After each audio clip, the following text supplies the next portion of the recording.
Lavé de tout soupçon, le président de la Banque africaine de développement BAD, Akinwumi Adesina, a été disculpé des 16 allégations des lanceurs d'alerte. Ce feuilleton médiatico-financier qui dure depuis avril 2020 a déstabilisé l'institution panafricaine de développement et particulièrement son président. Ce dernier a, dès le début des accusations, essayé de se défendre en rejetant en bloc toutes les allégations et en clamant son innocence. Le panel d'experts indépendants, dirigé par Mary Robinson, a examiné les 16 accusations en collaboration avec le comité d'éthique de la BAD. Résultat, Akinwumi Adesina est blanchi de tout soupçon.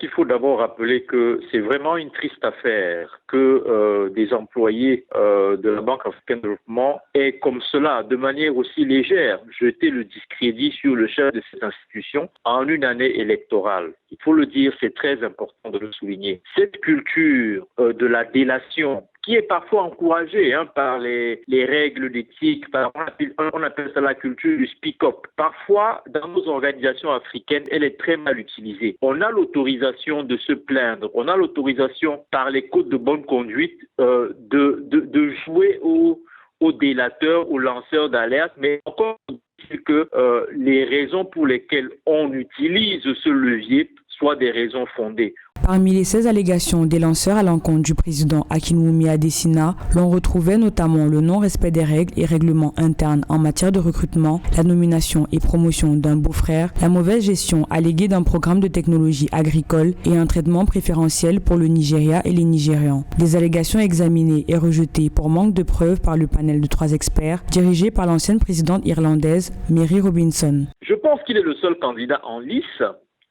Jusqu'ici, à ma connaissance, il est le seul candidat à sa propre succession.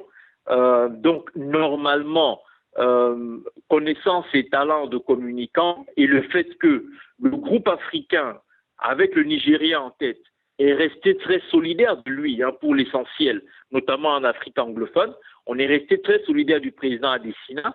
On est resté très focalisé plutôt sur son bilan, plutôt sur la manière, je dirais, intelligente avec laquelle il a mené sa politique des high five, c'est-à-dire éclairer l'Afrique, nourrir l'Afrique, industrialiser l'Afrique, intégrer l'Afrique et améliorer la qualité de vie des populations. Les conclusions du panel d'experts mettent fin à ce feuilleton médiatisé depuis avril 2020. La réélection fin août d'Akinwumi Adesina pour un second mandat à la tête de la BAD semble ainsi se dessiner à l'horizon. Rappelons que le Nigérian est le seul candidat à sa succession.